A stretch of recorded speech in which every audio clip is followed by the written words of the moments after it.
Hello everyone. तो आज हम स्टार्ट करेंगे हमारा हिस्ट्री क्लास 10 एसएससी बोर्ड का first chapter historiography development in the waste.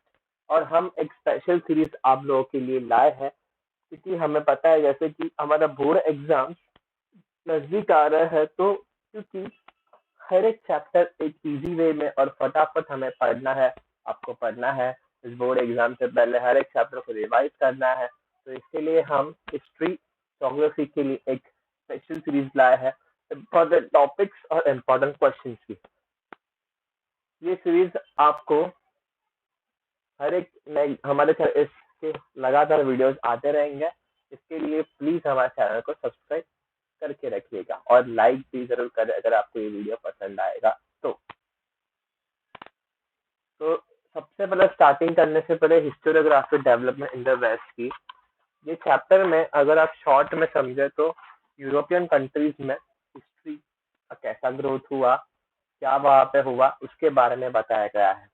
अगर हम इम्पोर्टेंट पॉइंट्स इस चैप्टर में देखें तो वो ये है कि 1.1, 1.2 चार मेन पॉइंट्स है इस चैप्टर के।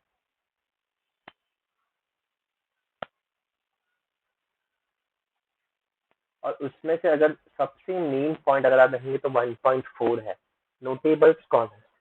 ये पॉइंट जो है या ये जो चैप्टर का टाइप है या ये जो पार्ट है चैप्टर का वो सबसे इम्पोर्टेंट है अगर आप इस चैप्टर में फुल स्कोर करना चाहते हो तो।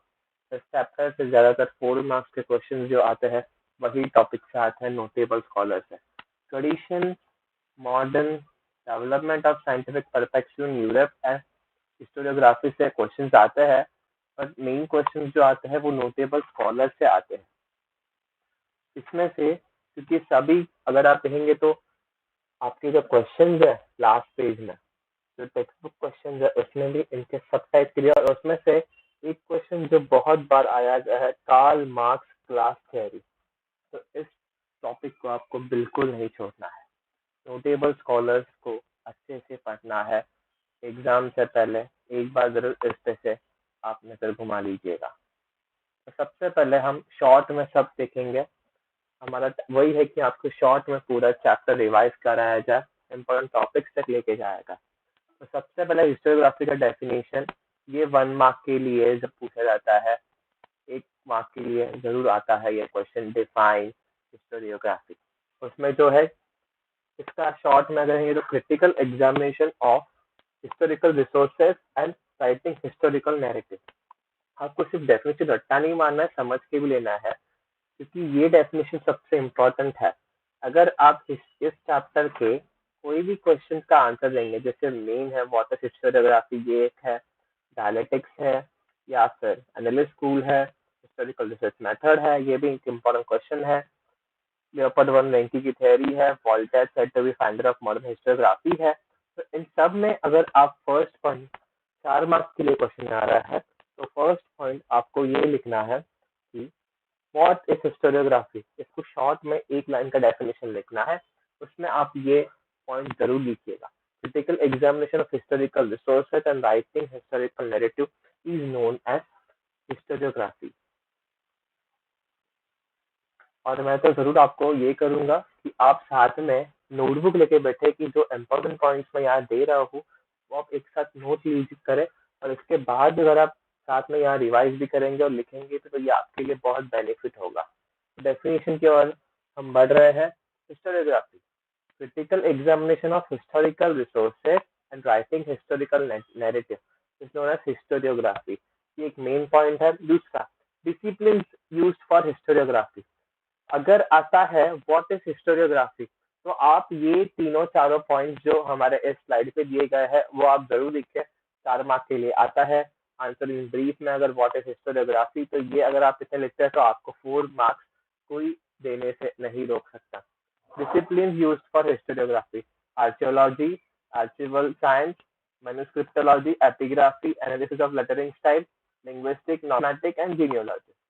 Traditions, एशियंट एंड मॉडर्न, ये दोनों का आपको प्लीज ध्यान से इसका आप जरूर डिस्क्राइब कीजिएगा अपना definition. Asian tradition and modern tradition, दोनों ट्रेडिशन बहुत इंपॉर्टेंट है। और किस टाइप से, तो आप शॉर्ट में अगर आप समझ लेते हैं तो आप अपने एग्जाम में आपको सब रट्टा मारने की जरूरत नहीं है। अगर रहेंगे तो एशियन में क्या आएगा, cave painting, story telling, singing songs and ballads. Means Asian में मतलब तब क्योंकि टेक्नोलॉजीज नहीं थी, तो आपने देखा होगा स्टोन एज मैन को हमको कैसे पता है, ये तब के पेंटिंग्स है उससे हम समझ पा रहे हैं कि स्टोन एज मैन का पीरियड था।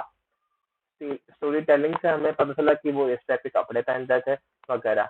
सॉन्ग्स और बैलेड्स जो उस टाइम में यूज किए थे। मॉडर्न में देखेंगे तो scientific explanation, anthropocentric, support reliable evidence, graph of Mankind journey, ये सब इंपॉर्टेंट पॉइंट्स है जो आपको अगर हिस्टोरियोग्राफी के ऊपर डेफिनेट और डिफाइन आता है तो पूछना है। और एक पॉइंट आप लिख सकते हैं, the scholar who is involve in the writing of this narrative is known as historian. Historiography जो लिखता है उसको हिस्टोरियन कहा जाता है। ये एक इम्पोर्टेंट पॉइंट है, अगर आप चाहिए तो ऐड कर सकते हैं। मैं और एक बार बोलता हूँ, the scholar who is involve in the writing of this narrative is known as historian. ये एक पॉइंट आप जरूर लिखिए, आपको इस पूरे मार्क्स मिलेंगे। इम्पोर्टेंट टॉपिक में ये एक बहुत इम्पोर्टेंट टॉपिक है। दूसरा, कैरेक्टरिस्टिक्स ऑफ यूरोपियन हिस्टोरियोग्राफी, ये भी एक बहुत इम्पोर्टेंट टॉपिक है। इसमें मेन क्या आएगा, एनालिस्ट स्कूल, इसके ऊपर एक क्वेश्चन जरूर आता है। फेमिनिस्ट हिस्टोरियोग्राफी, इन दोनों में से एक क्वेश्चन बहुत बार पेपर में पूछा गया है, एनालिस्ट स्कूल या फिर फेमिनिस्ट हिस्टोरियोग्राफी। अब शॉर्ट में करेंगे तो कैरेक्टरिस्टिक्स ऑफ यूरोपियन हिस्टोरियोग्राफी क्या है, progress in the field of philosophy and science lead to the possibility of studying social and historical truth by applying scientific method. ये तो एक हिस्टोरियोग्राफी का डेफिनेशन भी आप बोल सकते हैं। और जिस तरह से प्रोस्पेक्ट यूरोप में, मीन्स अगर आप देखेंगे चैप्टर का नाम क्या है, हिस्टोरियोग्राफी डेवलपमेंट ऑफ वेस्ट, तो उसमें कंट्रीज आते हैं यूरोप। तो यूरोपियन कंट्रीज में जो डेवलपमेंट हुआ, जो प्रोग्रेस हुआ साइंस के फील्ड में, उसको हमें इसमें डिफाइन करना है। इसके ऊपर आपको कोई भी इम्पोर्टेंट क्वेश्चन या टेक्सुअल क्वेश्चन अब तक टेक्स्ट बुक में नहीं दिया गया है, तो आप इस टॉपिक को थोड़ा ये कर सकते हैं डिफाइन के इसमें। और एनालिस्ट स्कूल, फेमिनिस्ट हिस्टोरियोग्राफी, इन दोनों के ऊपर क्वेश्चन टेक्स्ट बुक में दिया गया है। एक क्वेश्चन जरूर जरूर आ सकता है। उसमें से एक है एनालिस्ट स्कूल, इसको हम थोड़ा शॉर्ट में पढ़ेंगे। This new school of historiography was started in France. ये स्कूल थी तो वो फ्रांस में स्टार्ट हुई थी। ये जो स्कूल थी वो 20th सेंचुरी में स्टार्ट हुई थी, ये भी आप पॉइंट आप जरूर ऐड करें। This was started by French historian, आप ये और एक पॉइंट ऐड कर सकते हैं, and gave a new direction to history writing. According to school, history not only included political events. क्या एनालिस्ट स्कूल ने बताया कि सिर्फ हिस्ट्री पॉलिटिकल इवेंट्स ही कवर नहीं करती, या किंग्स की स्टोरीज ही कवर नहीं करती, या फिर ग्रेट लीडर्स, पॉलिटिक्स, डिप्लोमा और वार ही कवर नहीं करती, but history also cover climate, local people, agriculture, technology, trade, means of communication, ये सब भी हिस्ट्री कवर करती है। ये सबसे बेग पॉइंट है एनालिस्ट स्कूल की डेफिनेशन में, या शॉर्ट नोट में ये पॉइंट आना ही चाहिए कि एनालिस्ट स्कूल क्या बताया। एनालिस्ट स्कूल ने दिया, उसने बताया कि हिस्ट्री सिर्फ political events, Kings, great leaders की स्टोरीज या वार कवर नहीं करती, बस also cover climate, local people, agriculture, technology, trade, means of communication in the historical times. तो ये एक इम्पोर्टेंट पॉइंटर स्कूल ने दिया था, और ये आपको जरूर ऐड करना है आपके स्कूल के डेफिनेशन में। अब फेमिनिस्ट हिस्टोरियोग्राफी की तरफ जाते हैं। फेमिनिस्ट हिस्टोरियोग्राफी के ऊपर भी बहुत बार क्वेश्चंस आए हैं एग्जाम में। सबसे पहले आपको फेमिनिस्ट हिस्टोरियोग्राफी में क्या लिखना है, तो सबसे पहले उसका डेफिनेशन। फर्स्ट पॉइंट हर एक का रहेगा डेफिनेशन। एनालिस्ट स्कूल में कोई डेफिनेशन नहीं है क्योंकि इसकी सिर्फ ये थ्योरी है। तो एनालिस्ट स्कूल में आपको फर्स्ट पॉइंट लिखना है कि this new school of history was started in France and it was established by French historian in 20th century. पर फेमिनिस्ट हिस्टोरी में उसका एक डेफिनेशन जरूर आएगा। Restructuring of history from the perspective of woman is known as feminist historiography. जिस तरह से history को रिस्ट्रक्चर किया गया point of view of woman, woman के पॉइंट व्यू से जिस तरह से हिस्ट्री को थोड़ा सा चेंज किया गया, जिसमें वुमेन्स के भी पॉइंट्स ऐड किए गए, उसको बोलते हैं फेमिनिस्ट हिस्टोरियोग्राफी। अगर फेमिनिस्ट से मतलब क्या होंगे, फीमेल इस हिस्टोरियोग्राफी में इंक्लूड होंगे। तो आपको फ्रेंच स्कॉलर्स के नाम याद करने हैं। Simone de Beauvoir establish the fundamental, जो फंडामेंटल बेस था वो सिमोन डी बीवियर ने इंस्टॉल किया था। ये नाम आपके पॉइंट में जरूर आना चाहिए। The fundamentals of feminism was established by the writings of French scholar Simone de Beauvoir। और इसी तरह accordingly women's were included in the history. इस तरह से वुमेन्स को इंक्लूड किया गया हिस्ट्री में, ये एक पॉइंट लिखना है। emphasis was also laid on rethinking of the male dominated perspective of history। इस तरह से इसकी वजह से और चेंज हिस्ट्री के इसमें चेंजेस हुए, जो हिस्ट्री का पर्सपेक्टिव था वो भी चेंज हुआ। ये एक मेन पॉइंट था जो हमने यहाँ से समझा। तो अभी नेक्स्ट स्लाइड में पढ़ देंगे। यहाँ देखेंगे तो क्या है, तो अब हम स्टार्ट करेंगे European scholars and historians. Notable scholars का पॉइंट जो मैंने आपको स्टार्टिंग में भी बताया था कि एक बहुत इंपॉर्टेंट पॉइंट है इस चैप्टर का, नोटेबल स्कॉलर का पॉइंट। तो ये पॉइंट जो है ये हर टाइम से, हर बार से एक डेफिनेशन इस पॉइंट से जरूर पूछा जाता है। हर बार एक क्वेश्चन इस पॉइंट पे जरूर आया है, तो आपको इसमें बहुत ज़्यादा इम्पोर्टेंट देना होगा, थोड़ा सा टाइम देना होगा। और मैं तो कहूँ तो आप साथ में, जब मैं सिखा रहा हूँ तो साथ में आप लिखिए भी इसको एक बुक पर। और अगर आप ऐसा टेबल बनाएंगे तो ये बहुत इजी हो जाएगा। टारगेट की बुक में भी ये टेबल दिया गया है, तो चलिए आप ऐसा बना लीजिए। और मेन है कि जहाँ जहाँ पे उनके बुक्स है उसका नाम आप प्लीज शॉर्ट नोट में इंक्लूड करना। उससे एक मेन इम्पॉर्टेंट पॉइंट लगता है कि इस बच्चे को इतना पता है उसके बारे में। तो रेने डेस्कार्ट्स, फर्स्ट फिलोसोफर जो थे रेने डेस्कार्ट्स, उनका जो ईयर था वो 1596 से 1650 तक थे। ये एक जो ईयर है वो भी आप लिखिए। बुक का नाम था discourse on the method. Short में रहेंगे तो और क्या था इनके बारे में, insisted on verifying and reliability of historical documents by critically examining them। उन्होंने क्या किया, तो उन्होंने इंसिस्ट किया कि आप reliability of historical documents check करें, उनको बराबर चेक करके चेक किया कि क्या ये ट्रूथ है। सेकेंड जो फिलोसोफर थे वो थे वॉल्टेयर। इनका दूसरा नाम क्या था, फ्रांसिस मैरी एरोएट। कब से कब तक थे, 1694 से 778। ये एक इम्पॉर्टेंट पॉइंट है कि 1694 से 778 थे इनके जब डेथ हुई। उनके बाद ये वॉल्टेयर बहुत टाइम बाद कर। सबसे पेन मान एक और एक है कि उनका रियल नेम और एक क्या था name, Francis Marie Arouet. He was the founder of modern histography. ये पॉइंट तो 100% आपके इसमें आना ही चाहिए। क्या पॉइंट, कि ही was the founder of modern historiography. इनके बारे में बुक नहीं दी गई है तो आपको बुक का नाम नहीं लिखना है। तो इनके आइडिया क्या था हिस्टोरियोग्राफी के, along with the objective truth and chronology of historical events, understanding all aspects of human life, social tradition, trade, economy, agriculture in history writing is very important।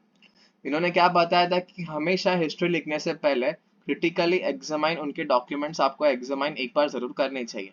पर वॉल्टर का क्या पॉइंट था कि historical truth, chronology और historical events के साथ हमें उस टाइम की क्या ट्रेडिशन फॉलो किया गया था ह्यूमन लाइफ में, ट्रेड किस टाइप से होता था, एक हमें पता है बाटा सिस्टम पर, और कुछ टाइम से जरूर ट्रेड उस टाइम पर हुआ होगा। इकोनॉमी क्या थी, एग्रीकल्चर में क्या प्रोग्रेस किया गया था उस टाइम पर, वो भी आपको हिस्ट्री में जरूर इंक्लूड करना चाहिए। ये वोल्टेयर का पॉइंट था। अब जाते हैं third philosopher George William Frederick Hegel. तो ये कौन से इसमें थे, 770 टू 831। इनके डेथ के कुछ टाइम पहले ही ये बॉर्न हुए थे, 770 टू 831। इनकी बुक्स, एक बुक का नाम जो है इजी से आप याद कर सकते हैं, और एक बुक भी बहुत इंपॉर्टेंट, अगर एक बुक का नाम भी आप याद रखते तो बहुत हो गया, जो थी वो रीजन इन हिस्ट्री, ये एक बुक थी। और दूसरी बुक जो थी वो थी Encyclopedia of Philosophical Science. This book is the collection of his lecture and articles. इनके आर्टिकल्स और लेक्चर जो परफॉर्म किए गए थे उसके ऊपर ये बुक आधारित है। तो आइडियाज क्या थी इन्होंने दिए, insisted that historical reality to be presented in a logical manner. जो रियलिटी है वो लॉजिक को यूज करके आपको प्रेजेंट करनी होगी, ये एक इम्पोर्टेंट पॉइंट था। To him timeline of historical event was indicative of progress, ये भी एक बहुत अच्छा point George William Frederick Hegel ने बोला था कि टाइमलाइन बहुत इंपॉर्टेंट है प्रोग्रेस को देखने के लिए। आप देख सकते हैं कि किस तरह से प्रोग्रेस एग्रीकल्चर में या ट्रेड में किया गया था। Presentation of history is bound to change with discovery of new evidence. Dialectics, हाँ ये एक सबसे इम्पोर्टेंट क्वेश्चन है जो बहुत बार पूछा जाता है। What is dialectics? The method of analysis which is based on opposite, that is true or false, good or bad, to understand the true nature of event is known as dialectics. इसके ऊपर कभी कभी define dialectics, what is dialectics, ऐसे भी questions बहुत बार आए हैं। तो ये एक important point है जो आप इनमें लिख सकते कि he invented the procedure or the process or the method of dialectics, the method of analysis which is based on opposites, true or false। इसमें अगर आप शॉर्ट में मैं समझाऊं आपको तो क्या है डायलेक्टिक्स, कि अगर आपको पता है कि ये गुड है तो उसका बैड क्या हो सकता है, आपको दोनों प्रोसीजर्स मतलब जो सच है उसका झूठ क्या हो सकता है उसको अंडरस्टैंड करके ही आपको इवेंट के बारे में लिखना चाहिए, हिस्ट्री के बारे में लिखना चाहिए। तो यहाँ हमने देखे तीन मेन टाइप्स, रेने डेस्कार्ट्स, वॉल्टेयर और जॉर्ज विलियम फ्रेडरिक हैगल। इन तीनों के बारे में आपको अलग अलग डेफिनेशंस पूछ सकते हैं। वॉल्टर के ऊपर टेक्सचुअल क्वेश्चन भी है, रेने डेस्कार्ट्स के ऊपर भी है, what did Rene Descartes insisted upon, ये एक क्वेश्चन है वो भी आपको पूछा गया है। और वॉल्टेयर को क्यों फाउंडर ऑफ मॉडर्न हिस्टोरियोग्राफी बोला जाता है उसके ऊपर भी एक टेक्सचुअल क्वेश्चन है, तो आप जरूर देखें। अब नेक्स्ट स्लाइड में आते हैं, तो यहाँ और चार हिस्टोरियोग्राफिस्ट या नोटेबल स्कॉलर्स है जो हम पढ़ेंगे। तो लियोपोल्ड वन रैंकी 795 टू 896, आपको ये याद रखना पड़ेगा कि कौन से एरिया में। फिर books, the theory and practice of history, the secret of world history, ये दोनों बुक अगर आप याद रखते हो तो बहुत अच्छा है, पर एक बुक जरूर याद रखना है, the secret of world history. ये थोड़ा इजी भी है नाम याद रखने के लिए। तो ideas, information gather through original document is of utmost important. Original documents को आपको जरूर देखना चाहिए कि उनसे किस टाइप की इंफॉर्मेशन कलेक्ट कर पा रहे हो। All types of documents associated with a historical event should be examined with greatest care to reach the historical truth. जो डॉक्यूमेंट से आपको हिस्ट्री याद हो रही है उसको बराबर एग्जामिन करने के बाद ही आपको हिस्ट्री प्रेजेंट करनी चाहिए। फिर नेक्स्ट जो स्कॉलर थे वो थे कार्ल मैक्स, इनके ऊपर भी बहुत बार क्वेश्चन आया गया है। Karl Marx theory, what is Karl Marx class theory, ये एक भी बहुत इंपॉर्टेंट क्वेश्चन है जो 4 मार्क के लिए आता है। 1818 टू 1883, बुक का नाम बहुत इजी है, दास कैपिटल, आसानी से याद हो जाता है दास कैपिटल। तो इनके क्या थे ideas, history it's not about abstract ideas but about living people. Human history is the history of class struggle, किस तरह से क्लास में स्ट्रगल हुआ गया उसके ऊपर इनका ये इम्पोर्टेंट था। फिर सिमन डी वीवर, इनका कोई बुक नहीं था, इनके बारे में ज़्यादा डिटेल्स में भी नहीं दिया गया है। Emphasis on inclusion of woman in history, ये एक इम्पोर्टेंट बात जो सिमन डी वीवर ने उठाया था, क्योंकि आपको पता है कि हमने फेमिनिस्ट हिस्टोरियोग्राफी में भी इनका नाम सुना था। तो ये क्या थी, एक फेमिनिस्ट, एक फीमेल थी। तो उन्होंने बुक के बारे में तो यहाँ हमको मेंशन नहीं किया गया है, पर ये बताया है कि इन्होंने जो पॉइंट्स आप वहाँ ऐड करेंगे वो आप यहाँ पे भी लिख सकते हैं शॉर्ट में कि सिमन डी वीवर ने कहा क्या कहा था, अगर उनके ऊपर आपको पूछा जाता है तो। Emphasis on rethinking of male dominated perspective of history. जो हमने वहां पढ़ा वही दोनों पॉइंट्स हमको यहाँ भी दिए गए हैं। अब अगला रहेंगे तो मिचेल फॉकल्ट 1926 to 1984। बुक कौन सा? आर्चियोलॉजी ऑफ नॉलेज। ये बुक उन्होंने लिखा था। ये बुक भी आप याद, पर जो मेन बुक्स है कार्ल मार्क्स की बुक डास कैपिटल ये आप याद रखिए। लियोपोल्ड वॉन्की की एक book the secret of world history याद रखिए। एंड डिस्कर्स की बुक तो आप भूलिए ही मत, डिस्कर्स on the method. Main points और एक जो याद रखना है वो है वोल्टेयर का ओरिजिनल नेम फ्रांसिस मैरी अरेट और फाउंडर ऑफ मॉडर्न हिस्टोग्राफी। ये आपको अगर वोल्टेयर के ऊपर डिफाइन पूछा जाता है तो लिखना ही है। इनका एज एरा याद रहे कि 1694 to 778, ये भी आप याद रखिए। और आइडियाज मैंने आपको हिंदी में ही सब समझाया है तो थोड़ा समझ लीजिए, आप 2 बार रिवाइंड करके वीडियो देखिए, आपको जरूर समझेगा। तो माइकल फॉकल्ट के जो आइडियाज थे वो क्या थे? The practice of arranging historical event in a chronology is not right. इन्होंने एक सवाल उठाया था कि जो हिस्टोरिकल इवेंट्स का जो ऑर्डर है वो राइट नहीं है। ये एक क्वेश्चन इन्होंने उठाया था। और explaining the transition in history is more important. Transition को हिस्ट्री में पढ़ाना बहुत इम्पोर्टेंट है। तो ये सब स्कॉलर्स थे, ये 4 और ये 3, 7 स्कॉलर्स है। 7 अगर स्कॉलर्स के आप बुक्स में उसमें भी अगर आप देंगे तो 2 स्कॉलर्स के बुक्स नहीं है, तो आपको सर 5 स्कॉलर्स के बुक याद रखना। उसमें से भी सबसे मेन कार्ल मार्क्स की बुक का नाम दास कैपिटल, ये याद रखिए। कार्ल मार्क्स की क्लास थ्योरी। फिर रेने डेस्केर्ट्स की बुक का नाम, वॉल्टर का बुक नहीं है पर नेम फाउंडर ये आना चाहिए, जॉर्ज विलियम थ्योरी। इनका भी एक डायलेक्टिक्स के ऊपर डेफिनेशन जरूर आता है, वो आप याद रखिए। तो चलिए, ये एक टेबल जो आपके बुक में भी दिया गया है, ये भी एक इम्पॉर्टेंट टेबल है। Historical research method, writing of historical narrative, ये कैसे आप एग्जामिन करते हैं? Examine relevant references of the available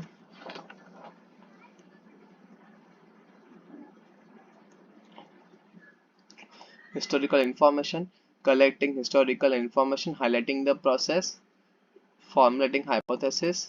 और ये सब पॉइंट्स अगर आप याद रखते हैं तो ये टेबल भी आप बना सकते हैं। और एक क्वेश्चन जो आपके इसमें बहुत मतलब टेक्सचुअल क्वेश्चन भी है और एक टाइप का आता है कि आइडेंटिफाइड इनकरेक्ट है, तो उसमें ज्यादातर देखा गया है तो आया गया है स्कॉलर्स के नाम और उनके बुक्स। तो अगर आप बुक्स का नाम याद रखते हैं तो डेफिनेशन में ही काम नहीं आएगा, तो आपके मैथ्स कॉलम के 4 मार्क भी वो देके जाएगा। तो इसीलिए आप स्कॉलर्स के नाम याद रखिए, आपके लिए ये बहुत।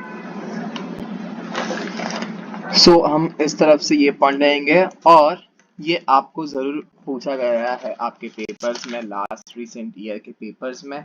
2 मार्क के लिए आपको 2 कोई भी कॉलम्स खाली करके दिए, 4 कॉलम्स खाली करके दिए थे और ये लिखना पड़ता है। ज्यादातर ये थोड़ा डिफिकल्ट है पर आपको कोई भी 4 जो छोटे छोटे पॉइंट्स है वो याद रख लेने हैं, जैसे formulating hypothesis, critically examining of various sources of history, formulating relevant questions in view of historical reference. ये ऐसे 4 पॉइंट आपको याद रख लेने हैं। इसी तरह हम हमारा फर्स्ट चैप्टर यहाँ खत्म करते हैं। थैंक यू सो मच ये वीडियो देखने के लिए। और अगर आपको ये वीडियो अच्छा लगा होगा तो please like, share and subscribe. और इस चैनल के साथ ज़रूर सब्सक्राइब करें कि अगर आपको ये वीडियो पसंद है तो प्लीज़ इस चैनल को ज़रूर सब्सक्राइब करें। हम आगे फ्यूचर में और इम्पोर्टेंट टॉपिक्स के लिए हर चैप्टर के ऊपर ज़रूर जल्दी से वीडियो लाएंगे। और अगर आपको ये सच में और चैनल्स के और चैप्टर्स के ऊपर वीडियो चाहिए तो कमेंट बॉक्स में ज़रूर मेंशन करें कि आपको किस चैप्टर के ऊपर वीडियो चाहिए। और कुछ हेल्प अगर आपको चाहिए तो प्लीज़ कमेंट बॉक्स में ज़रूर मेंशन करें। Thank you so much.